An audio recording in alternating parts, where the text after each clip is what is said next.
Welcome to this very special edition of the KJ Masterclass Live, the show which ensures that you profit from your time spent here with experts, either through their industry insights, information, or simply learning from them. And today we have Jodie Goldberg, founder and principal of Flourish Consulting, a practice that partners with individuals and organizations to help them design meetings, conferences, retreats, and workshops that deepen belonging within their teams and larger communities. We learn from her the secret to stronger teams and thriving organizations, how to transform meetings, retreats, and gatherings into spaces of genuine engagement and belonging. Welcome to the show, Jodie. Welcome, Ajay. Thank you so much for having me. I feel so grateful to be here with you. You are welcome. Welcome to the show, Jodie. Welcome to India in this online form. And I'm sure not just in India, but a lot of people, a lot of organizations across the world will benefit from what we are going to talk right now. We'll learn from you about the power of real connection. In this backdrop, we'll have our conversation. But before that, let's learn a bit about your journey, your background, so that people know who they are listening to, and also about your recent visit to India, Delhi, Agra, Amritsar, and all others. Awesome. Well, thanks again for having me. Feeling so grateful to be here. Um, so really my journey started, I was a nonprofit professional for about a decade. And my job was creating professional development events for educators. And we used to bring in experts, to speak to them, to help them do their jobs better. But what I realized was they didn't love coming to these professional development events for the experts, right? They loved deepening and building connections with the other educators who were in the room, right? That's what got them to come back. And so I realized that this was a calling of mine, right? That like helping people deepen their connections between one another is not just something that happens, but it's really a skill, right? We don't just walk into a room and automatically connect with everyone around us, right? This takes real strategy. And I realized that this is something that I would love to help others do. And so as a nonprofit professional, I realized this could be my next step. And once COVID hit, I realized there was a need for this even larger, right? We were at home, sitting in our homes and trying to figure out how we're going to connect more meaningfully with people. And I realized there was a real need for this. So I recently founded my own consulting practice, Flourish Consulting, which really helps people build and deepen and strengthen connections between one another. And so it's awesome to be here to share a little bit about it with you. Absolutely, absolutely, Jodie. So first to understand means why is it that, or what is it that you do that you succeed, and HR departments and organizations they don't or they can't. What is the difference? Are they not intelligent enough to create those experience in the office? Help us understand in that backdrop, not to antagonize them, obviously, but to understand that fine difference between the way you do things and the way they do things. Great. So look, I think HR, right, is really fixated on helping organizations continue to run, right? They're focused on interviewing people. They're focused on creating a thriving culture. But when it comes to how do we gather meaningfully? How do we help our colleagues see the value in one another, right?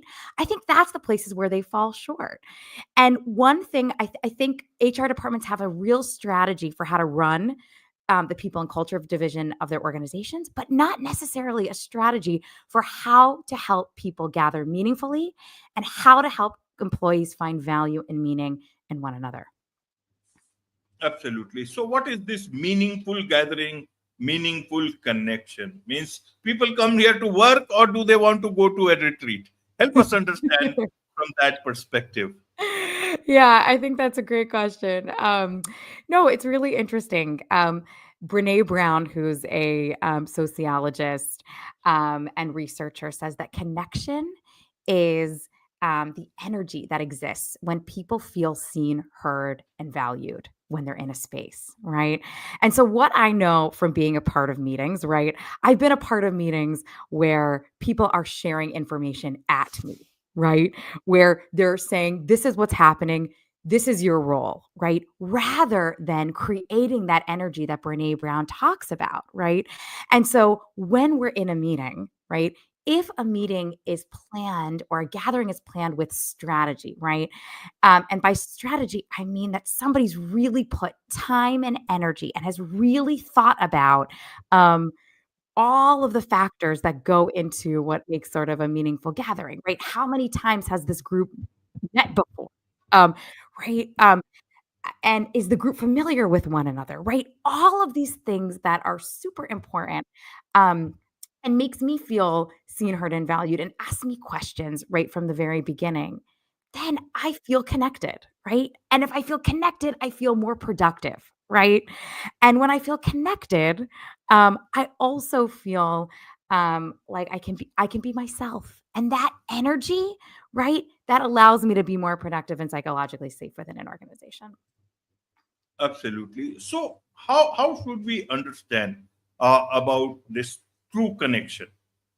In and especially in a professional setting, people have their targets to meet, jobs to do, and they have teams, they have managers, they have got junior employees, senior employees. Everything is so structured that even if you don't want to be connected, you are still connected. You are connected with the software, you are connected with the work, you are connected with the deadlines, everything, and all those things should be working in any atmosphere. What is it then is the true connection in a professional relationship, which is so necessary for getting the work done? Help us understand from that point of view, Jody. Yeah. Ajay, I think that's a really astute point, right? That so much of the connections that we're building within a professional setting are transactional, right? I have something that I need done. You have something that you need done, right? That we're in relationship just because, this is a transaction, right? But when we spend so much of our days and our lives within a work environment, right? And when we can build, right, and nurture real relational relationships, right? That actually cultivates trust, right? And within a work environment, right? And so much of the work that we're doing within a work environment is teams based, is done in collaboration, right? And so that's why it's so important to be building these real relational connections. But they take strategy, right? We can't just put a group together and say connect, right? They take time, and they take the right people in place to help sort of create those real connections. And I'll say that with the rise of AI, right?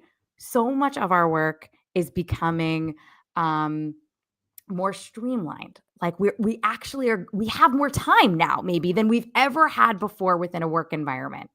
And so my proposition is, instead of using that time to get more work done, right? How might we utilize some of that time towards building or working towards building real meaningful relationships within a work environment?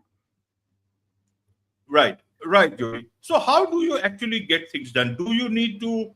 You can do work in internal settings within the office itself, or do you need to take employees out of the office to get things? Build that connection. Which is the best place for building a true connection for professionals? Yeah. I think really astute managers know that building authentic connection actually happens in the work environment, right? That even though we might see our work environment as a transactional place, that by you doing imaginative activities, right? By like or creating time and space within our own environment, that's really where the true connection can happen, right? It can be in a meeting, right? Where a manager invites people to share what's one boundary that you've now set for yourself, that's meaningful to you, right? And just by asking the question, right, which is something that maybe they haven't been asked before, that begins to unlock a little bit about them, right? That they can learn, that they can add into how they see and understand their colleagues, right? And you don't have to go to a retreat center in order to do that, right? but it's taking dedicated time, place, and space within the work environment in order to ask the right questions and in order to understand what's needed in the group in this moment, right? It might be that you're in a meeting, but something terrible has happened in our world, right? And nobody's actually listening in the meeting anymore, right? And that takes a real incredible manager to pause and to say, I'm noticing a shift. And, you know, if your mood were the weather in this moment, what would be the forecast? Right? That's what a brilliant relational strategist does. They see the room, they see the environment, they see what's needed, and they make it happen. Right? And you don't have to go to Disneyland. You don't have to go to a fancy hotel in order to do that. Absolutely, absolutely, Jody. So, I want to understand what is it that your clients generally come to you for? Why? And also, if you can give, you know, an example where it has worked. Okay, this is the problem, and this is how you designed it. This is how it actually. This was the problem. This was how it was, and this was what the outcome. Yeah. So with my clients, one of the one of the big things they'll come to me for is they'll be like, Jody, we have a conference coming up. And we know the information we want to share at that conference. But what we're really looking for is how do we create a relational strategy so that people are not just going from plenary session to plenary session or to large group session to small group session, right? But people feel like they're part of a larger conference experience. That's what I help people do, right? How do we make check-in super engaging, right? So it's not just something transactional, but that it feels really relational, right? Is there a large wall where people are invited to share a little bit about themselves on the wall as they're checking in? Or how do we make time between sessions really engaging, right? Is that actually a time where we're creating an opportunity for people to ask questions and to put those questions and to share those questions with a partner, right? In between sessions. So they're building and exercising that relational muscle. Or my favorite is meals at a conference, right? Meals are usually the time where people say, it's time for me to check out, right? I need to go answer that work call or go on the phone, right? But what's so brilliant about meals is that it's really an opportunity for people to connect. And that's why people come to conferences, right? But people, right, in this day and age, so many of us have really forgotten how to connect with the rise of technology, right? We're so used to being behind our phones that this is actually an opportunity for conference planners to think about how can we structure lunch so that people feel like they're networking, right? Because networking is a skill, it's a muscle. And a lot of people are afraid to sort of exercise it. So that's one thing my clients will come to me for.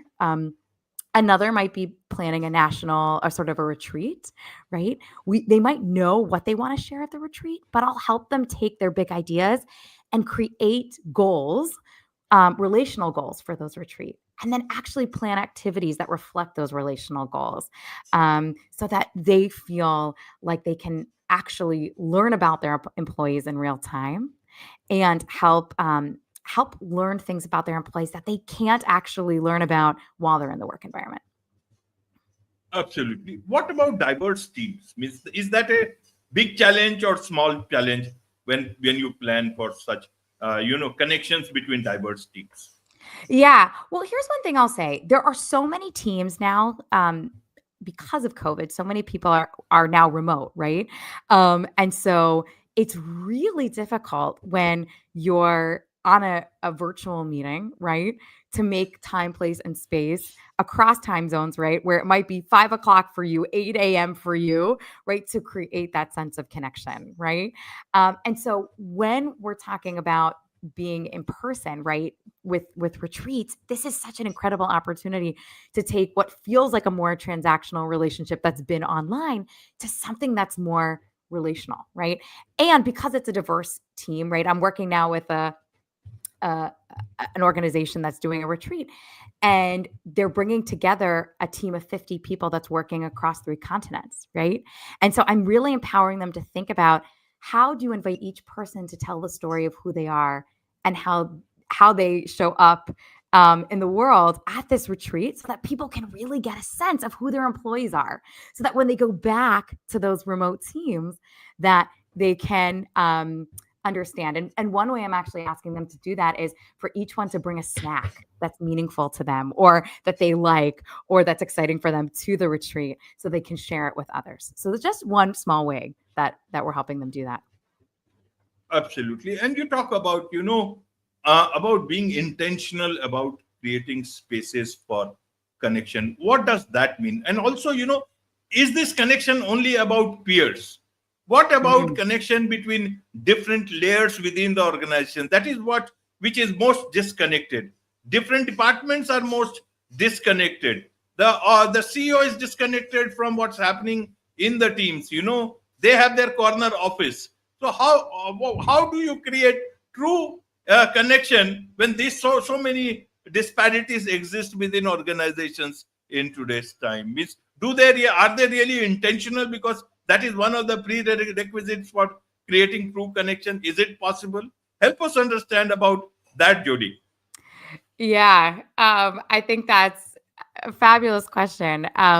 Look, I think first it takes first you have to understand that, or you have to believe that it's important to build relationships at work, right? And that is something that can't just be believed or felt at the bottom of an organization from those on the bottom of the totem pole, but that's something that a CEO really has to believe in, right? And sometimes I see when I come into organization that there's really a disparity, right? That those maybe in different parts of the organizations believe different things.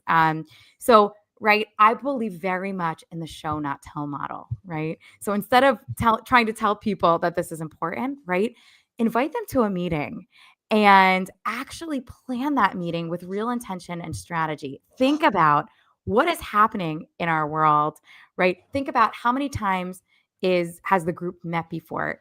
Think about how many times the group might be meeting in the future. Think about how many times or how well the group knows each other and plan not just an icebreaker, but an opportunity for people to really get to know one another on a deeper level. And if you can be intentional about the questions you ask, what you are asking people to share about who they are, um, everything changes. And that might be, right? I call that the show, not tell. But that is actually the moment where maybe a CEO or somebody who's in the C suite who doesn't think that this is important sees for themselves just how people are more vulnerable and people are more excited about the task at hand because they've shared something about themselves. Absolutely. One last thing I want to understand is that what should be what or generally what is the motive of such connections? Is it to be more get more productivity out of the teams, or is it really to build connection between the teams so that they are much more cohesive and it leads to better output outcomes within the organization, not only output? Yeah. So I would say, right, a CEO of an organization or somebody within in the C-suite, right, they're thinking about output, right? So if your goal is output and productivity, right, there's so much research out there that says that when we create connections, right, we really build psychological safety within a work environment. And when people feel like more psychologically safe, they feel more dedicated to the organization, they'll actually get more things done, right? But we know also that we're living through a time where people are more lonely than they've ever been. And we spend, I don't know, maybe a third of our year, right, at work. Right. So there are so many situational friendships that could arise at work. But I think that if we invest the time, the energy, and money in building and deepening connections with our colleagues, we'll genuinely be happier. And if we're happier, then we'll be able to put out a stronger work product. But more importantly, we'll live more fulfilled lives.